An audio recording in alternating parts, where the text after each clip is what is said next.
Hey guys, welcome back to my channel. So this week officially marks when things started going downhill last year and COVID-19 started to make a name for itself by going on a world tour. I cannot believe it has almost been a year since I've been in lockdown, but that just means I am still bored in quarantine and still have a ton of opinions to share lol. So if you haven't, please consider subscribing to my channel. I would really appreciate that. And now let's get straight into the opinions.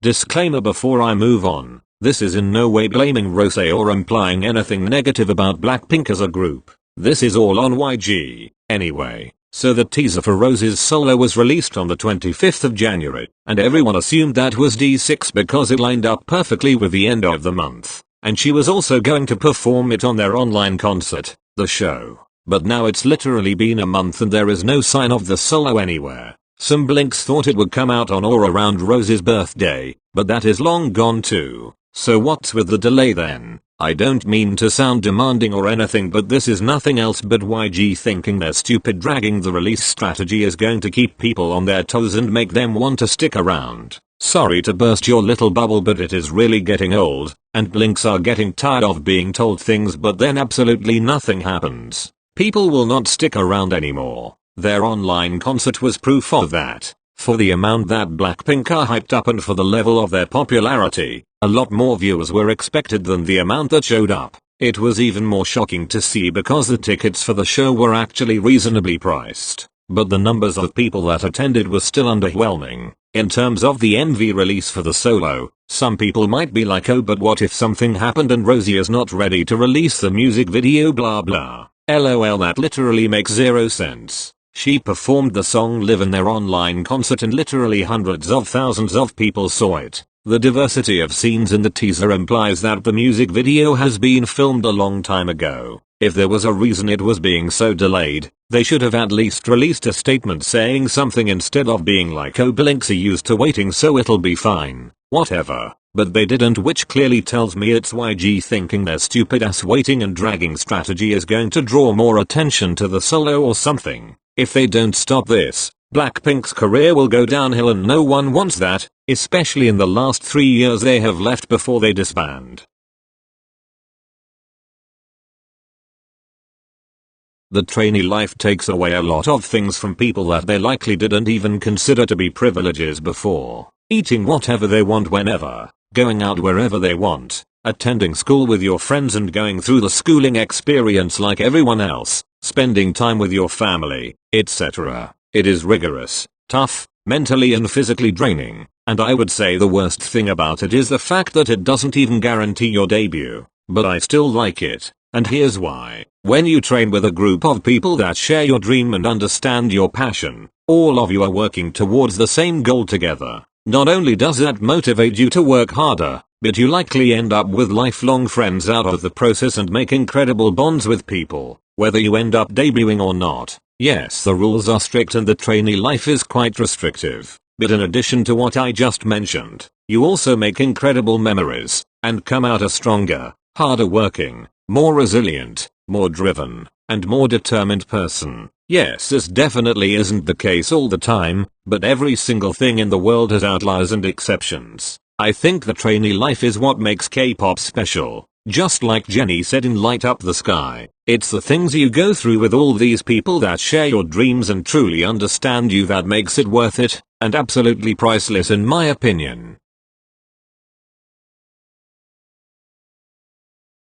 Everyone brushes off the hate that BTS gets because oh, they're incredibly popular so obviously they're going to get more hate. But the magnitude and intensity of the hate they get is never really acknowledged. Let me explain what I mean by this. Look at Blackpink for example. They get a lot of unnecessary hate and get called untalented models and much worse. But everyone acknowledges this hate and calls it out. Every single blink and even non-blinks that are aware of Blackpink recognize the hate they get. And no, they don't deserve nearly as much of it whether they are popular or not. But this acknowledgement does not exist for the hate BTS gets. They get a ton of hate on the daily from literally every online platform. Another thing I've noticed is that the hate comments about the members are always super violent and graphic, which is literally horrible. They are almost always death threats or people saying things like X-member deserves to die, etc. But no one seems to talk about it. Yes, there are way more people that love and appreciate BTS, but that does not mean the hate should be ignored.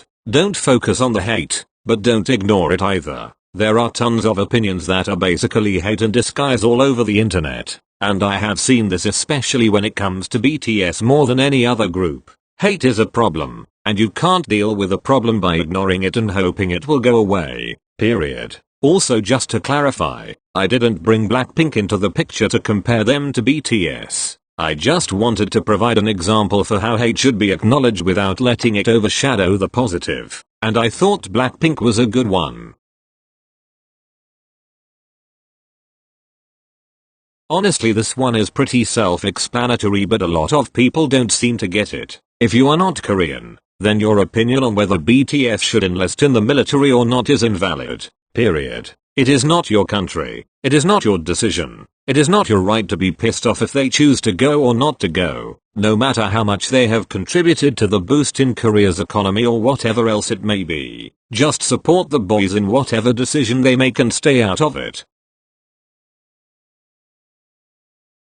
Disclaimer. This isn't me blaming or hating on the girls or their choreographer. I am just pointing something out that I've noticed and giving my opinion on it. Moving on. I don't actually think this is unpopular, but I wanted to talk about it anyway. LOL, it is pretty well agreed upon that pretty savage choreography was not it. No hate to the girls or the choreographer at all. But the fact of the matter is that most blinks, myself included, did not really enjoy it. A lot of moves were very awkward and didn't go as hard as the beat did. It was memorable, but in a bad way. And when it comes to the Lovesick Girls choreography, it was not memorable at all. When the music video and the dance practice video were new and fresh, everyone liked the choreography because it was more cute than badass, which was something new and different considering D4 recycles were what we had been getting for the past few years. But unfortunately, after the comeback hype died, the choreography just wasn't memorable. Ice Cream flopped as a song, which made its choreography hard to remember,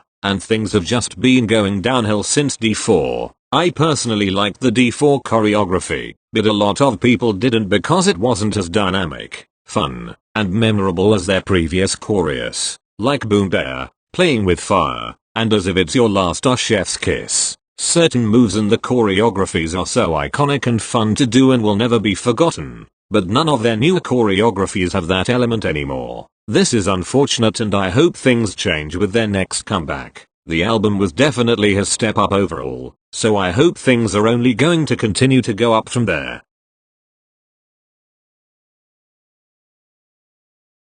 People like to throw companies under the bus a lot, and yes, I agree that companies are extremely irresponsible when it comes to a lot of things. They fail time and again to educate their idols on things that may be considered disrespectful or received negatively by their audience, especially cultural appropriation. But when idols get backlash for doing something disrespectful, people are quick to defend them and blame it on the company, and I think this is wrong. Idols are not babies or little children. Most of them are pretty educated and have enough brain cells to understand what flies and what doesn't. But they are still careless and either just do what everyone else is doing or ignore it. This is especially a problem with groups that have large international fan bases, because cultural appropriation and mocking is not considered to be problematic in Korea due to the homogeneity of the country and their tendency to not really understand and respect cultures that are not their own, or things they do not fully understand. I don't mean to generalize with that statement, but this has happened time and time again in K-pop, and still has not changed. They have access to high-speed internet, and it really isn't that hard to do a little search about something that you're borrowing from another culture or something that seems to not be the best idea. Idols should be held accountable and not babied all the time, and fingers should not always be pointed at companies, period. They are grown adults with brains. I really cannot emphasize this enough. Alright, that's all I've got. I hope some of these were actually unpopular, and if not, then at least enjoyable. Please like the video, leave a comment if you want, and subscribe to my channel for more videos like this. Thank you so much for watching, and I'll see you in the next one.